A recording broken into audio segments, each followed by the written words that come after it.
Olá! Chegou a hora de analisarmos o CPC 6 R2. Revisão 2. Olha, na partida. Uma coisa é o CPC 6 R2, arrendamentos. Outra coisa era o CPC 6 R1, que se intitulava Arrendamento Mercantil. Pois bem, chegou a hora de pôr os pingos nos is, entender no âmbito prático o CPC 6 R2. Temos aqui a introdução para que você assimile no campo prático. Então, nós vamos enfrentar aqui várias questões que você está vivenciando decorrente do novo texto do CPC 6 R2, que entrou em vigor a partir de 1 de 2019.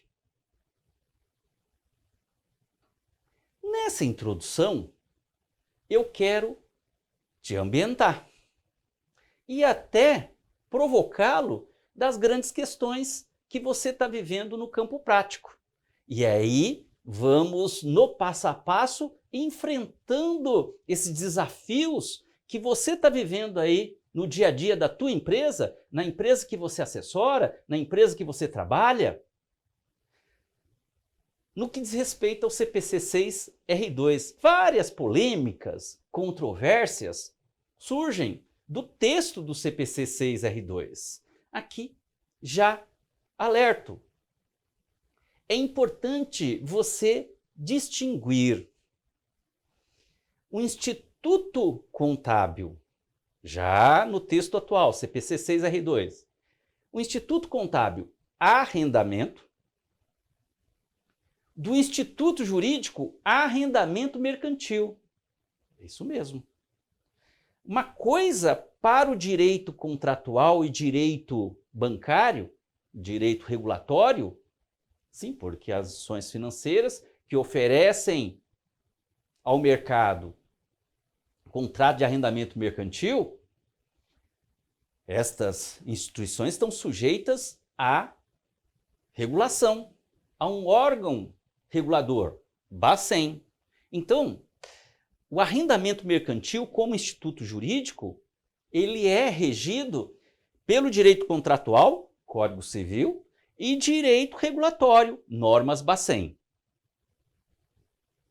Agora, outra coisa é um Instituto Contábil Arrendamento. Você vai ver que arrendamento é um conceito mais amplo para a contabilidade societária. Uma coisa é contrato de arrendamento mercantil firmado com as empresas, e você vai ver aqui já nessa introdução que busca sempre ambientá-lo no contexto daquele tema, e aqui CPC 6 R2 arrendamentos.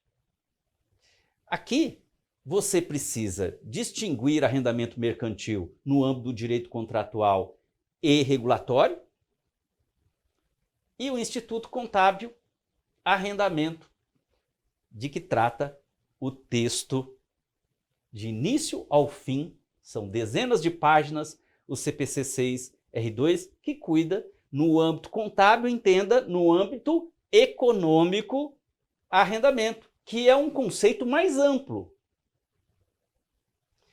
Arrendamento mercantil no âmbito do direito é um conceito mais restrito. Tanto é que só banco pode firmar contrato de arrendamento mercantil com as empresas. Mas o CPC 6 R2 diz que arrendamento tem o arrendamento financeiro e o operacional, como se firma lá junto a um banco. Entretanto, o conceito contábil de arrendamento operacional é mais amplo e acoberta a figura do contrato de aluguel.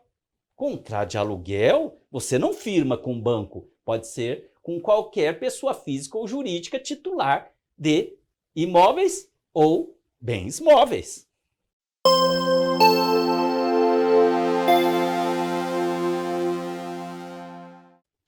Estamos aqui no curso atualizável Bens Imóveis ou Móveis Arrendados. Uma análise prática do CPC 6R2 no campo contábil, como nós já vimos no módulo anterior, no âmbito da contabilidade societária. E também, nesse treinamento, chegou a hora de cuidar, do módulo, olha aí na tela, tributário e fiscal.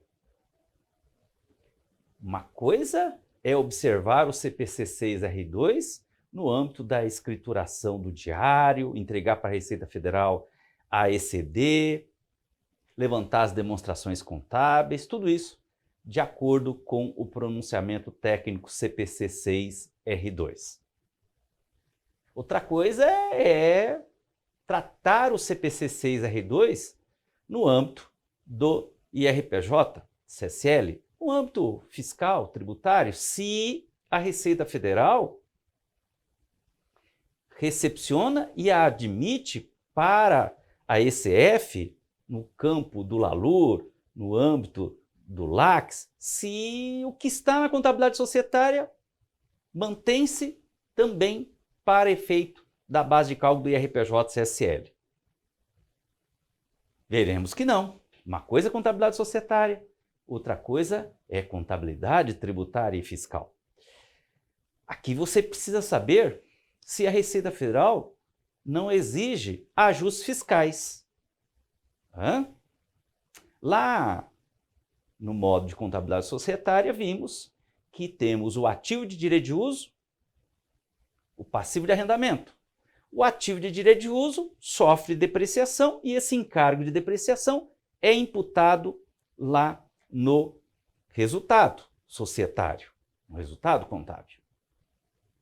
O passivo de arrendamento, ele tem uma conta redutora, juros apropriar, e nós apropriamos pro rata tempore, como vimos no módulo de contabilidade societária e exemplificamos, sim, tem exercício desenvolvido lá no tópico 10.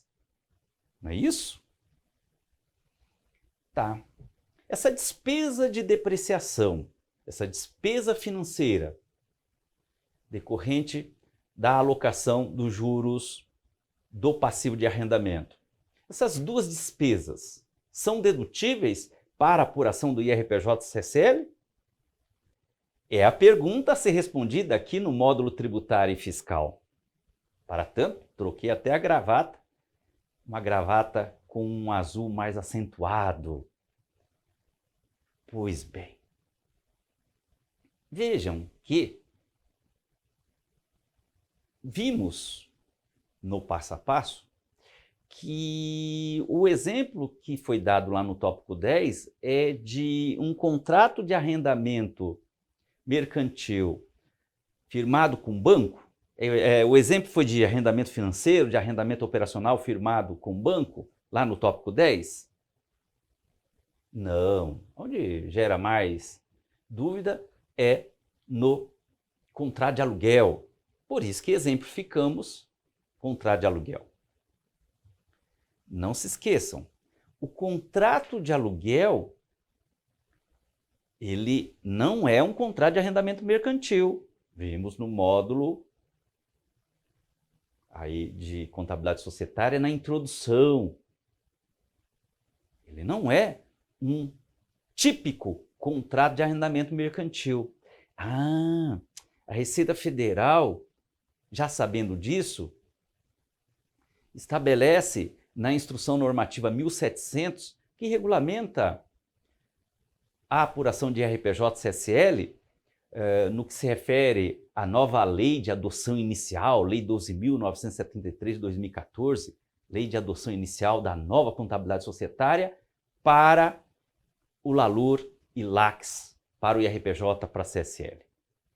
A IN 1700 toma o cuidado de o quê? Se referir a arrendamento mercantil, no que diz respeito a ajustes fiscais,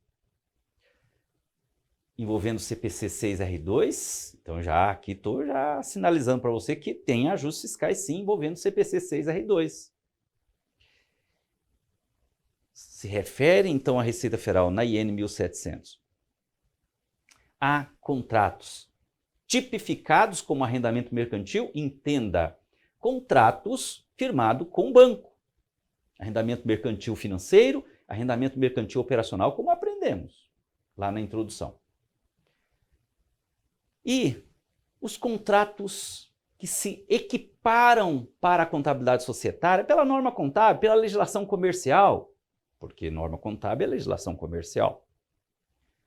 A norma contábil, CPC 6R2, equipara a arrendamento mercantil o contrato de aluguel, um contrato de arrendamento rural. Não é isso que nós aprendemos a contar da introdução aqui deste treinamento? Tá, então já te posiciono. É importante você saber, a contar da introdução, que contrato de locação comum não é um contrato tipificado como arrendamento mercantil. O que quer dizer tipificado? Que a norma que rege arrendamento mercantil não o trata como arrendamento mercantil. Qual é a lei que rege contrato de arrendamento mercantil no Brasil? Nós aprendemos na introdução. É a lei que está lá no rodapé da introdução, Lei 6.099 de 74. Olha aí na tela, na introdução. Arrendamento mercantil só pode ser firmado no Brasil junto a banco, não é isso que aprendemos? Tá, então, no que se refere a codificar as adições, exclusões no LALUR, no LAC, isso é importante na hora de preencher ECF. E aqui nos pautaremos na versão 8, que já toma esse cuidado de distinguir o típico contrato de arrendamento mercantil, firmado com banco, e o contrato não tipificado como arrendamento mercantil, mas que traz elementos substantivos de um arrendamento mercantil. Por quê? Porque transfere os riscos e os benefícios econômicos, transfere o controle do bem.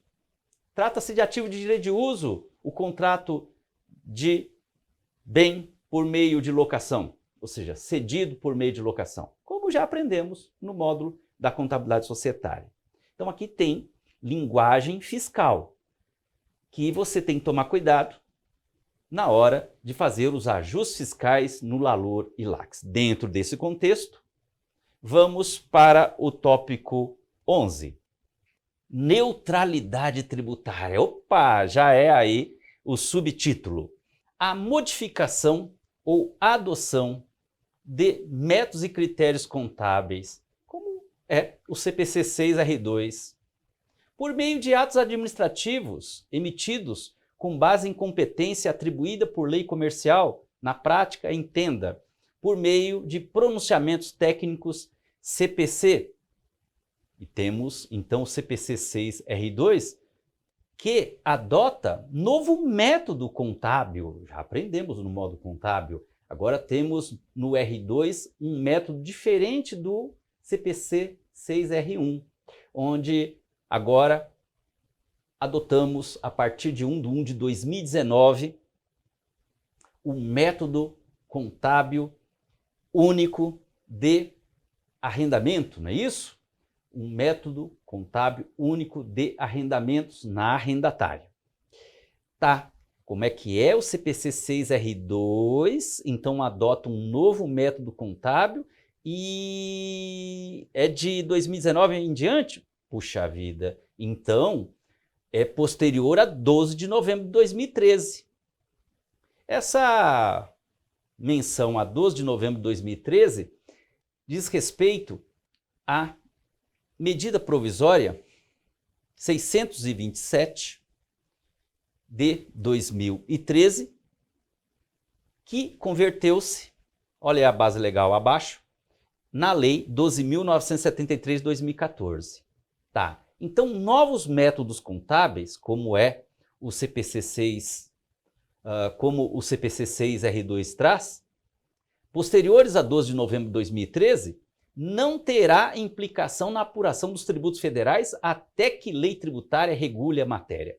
É o caso do CPC 6, então, R2, em vigor a partir de 1 de 2019. Então, qualquer nova despesa trazida pelo CPC 6R2, que impacta o resultado societário, ponto de partida para apurar o lucro real, lá no LALOR, base de cálculo da CSL no LACS, bem como geração de nova despesa, então você saiba que não afeta a apuração do lucro real e do lucro líquido ajustado na apuração do IRPJ-CSL.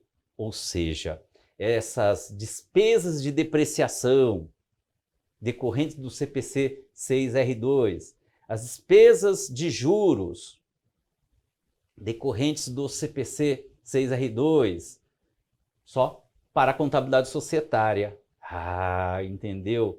A forma dark da norma fiscal? Pois bem, você vai ter que então ajustar. Como apresentei no exercício do módulo contábil, como tinha que já apurar a tributação diferida e fazer o lançamento contábil do IRCS diferidos sobre as diferenças temporárias, já tratei dos ajustes fiscais lá no LALOR, não é isso? Sim, veja então que está dentro do contexto da IN 1700, bem como IN 1753 de 2017. O fato é, nota, CPC 6 temos o quê? R2, uma regulamentação específica. O CPC 6 R2 foi objeto de regulamentação fiscal pela Receita Federal, pela IN-RFB número 1889 de 2019. Essa IN 1889 incluiu o anexo 5 na IN 1753 de 2017. Sim, porque como consta na Lei 12.973, artigo 58, no rodapé, sempre a base legal para a sua segurança, há o quê? Neutralidade tributária em relação a novos métodos contábeis, publicados a posteriori a 12 de novembro de 2013.